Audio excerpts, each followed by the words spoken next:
If you love drawing flowers, this one's for you because in today's video, I'm showing you how to take your floral illustrations and draw a beautiful wreath.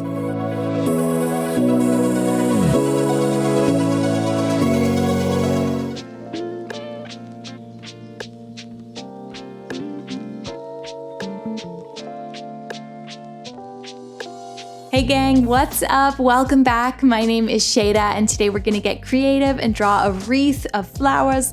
I am using this little Strathmore sketchbook. The paper is thick and toothy and I really like it. It's actually for colored pencil, but that's all about using your art supplies how you want to. I like this sketchbook for pen. Grab a pencil and eraser and some scrap paper. We're going to do some drawings first and plan on scrap.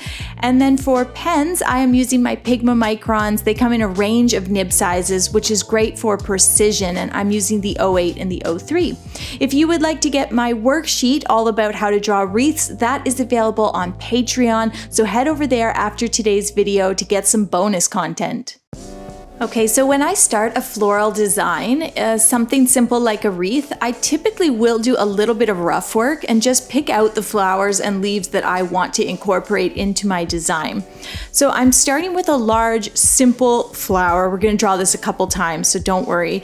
I begin with a stamen. It could be a little circle or oval, and then I typically just draw these messy leaves all around it. I tend to make the leaves at the bottom of the stamen a little shorter. I wiggle the pen a lot. I want them to look crooked and weird because they're supposed to look like real flowers. So just practice drawing a couple of these random flowers with 4 or 5 petals. I'm going to give them these long oval-shaped leaves that come to a bit of a point. And then from there, that's kind of a larger design, so I want something a little smaller.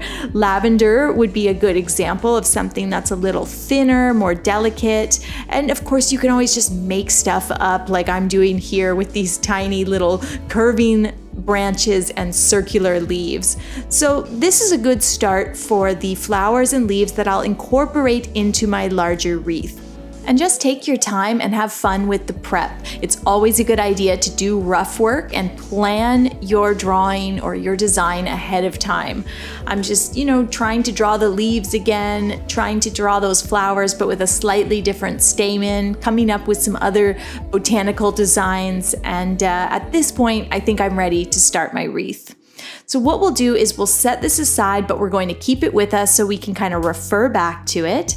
And I'll begin my wreath by drawing a circle or an oval. Now it's important not to go right to the edge of the page. That's something I always do. Keep your circle small and tight, and then grab a pen. I'm going to use the 08, so the largest Pigma Micron.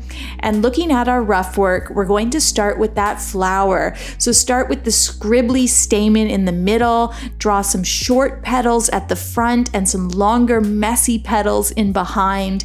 And then following that pencil circle, just keep drawing more flowers. Do little groups of them, do some of them all alone by themselves. I'm going to jump over here to the other side of the wreath and draw a couple more.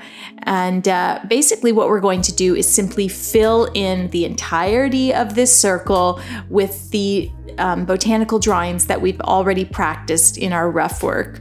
And have fun with it, make these petals messy, keep the front ones short, give the flowers a bit of an angle. You might tilt some of them on the left-hand side to the right and some of the ones on the right-hand side to the left, so all the flowers are kind of growing in towards each other, or just get wild with it. It doesn't matter, make the flowers a little messy and a little wrong.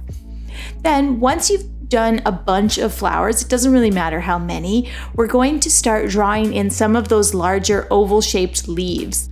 I've decided to work it out in pencil first, just because I kind of want to know where I'm going with the leaves. You can see the two I did there, they were exactly the same, kind of going on the same angle, and I want the wreath to look really natural. So that's why I changed the one and just put put it on a slightly different angle, angled it up a little more. I'm tucking some of the leaves in behind the flowers, and doing it in pencil first really allows you to get, I think, a nice natural organic feel with leaves kind of growing in behind the flowers, and make some of them a little smaller, some a little larger, and just don't try to be too perfect with it. Perfectly imperfect is always the key when we're drawing flowers and leaves. You don't want your lines to be too smooth. It'll just look kind of unnatural and cartoon-like.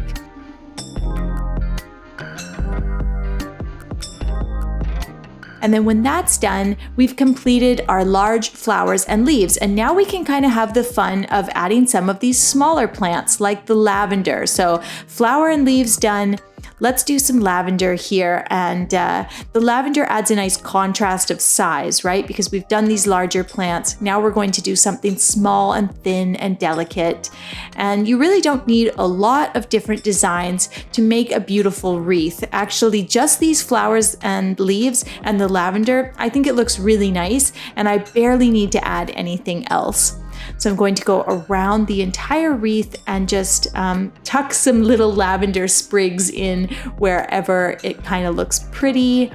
And same advice as always, just don't worry about getting things perfect. You might notice that I haven't done all my flowers going in one direction. So instead of creating all the leaves going clockwise, I've just kind of drawn mine wherever I feel like it would look cute. And that gives a really nice wild look to the wreath, I think. But if you're just starting out, putting everything in a single direction like clockwise can be helpful. Okay, that is looking good. I'm kind of stepping back from the wreath at this point, figuring out where I might need one more flower or leaf. If you have a gap, usually filling it with a larger flower is a good idea. If it's a tiny gap, just add some of that lavender. I'm drawing all my gaps in pencil first, then going over them in pen. And yeah, the whole wreath is coming together really nicely, and it is looking wild and imperfect and free and very summery, I think. So at this point, with the flowers and the lavender done, I'm going to add that tiny little circular leaf design that I came up with in my rough work, just tucking a few of those in. I don't need a lot to kind of bring that element of tiny, delicate detail to the wreath. And yeah, maybe one or two more over here. I'm kind of stepping back, looking at it, adding one more little line or little leaf, stepping back, and then eventually I'll erase all of my pencil. And at this point, you might be totally finished, but it can be helpful to look at the wreath in a mirror or just put it upside down. Looking at it in reverse or whatever can help you see where you might have a spot, a kind of a blind spot where you need to fill in a little bit more. Now I'm doing that fill in work in pencil, then I'll flip the wreath back around. If it looks good at this point, I'll grab that pen again and just, kind of fill those areas in with some tiny little leaves or maybe even another sprig of lavender. Okay, that looks good. So at this point, I'm taking my smaller nib Pigma Micron, the 03, and I am just going to add just a hint of detail and line shading to some of these flowers. I actually think the wreath looks good as it is, but I'm just adding kind of a few lines near the stamen to show the shape of each flower. And that's it. My wreath is all done. I hope that you followed along and that you'll create a wreath floral design that you are happy with. Thank you so much for watching. Don't forget to get the worksheet on Patreon and enjoy some Shayda bonus content. And I will see you soon with a new tutorial.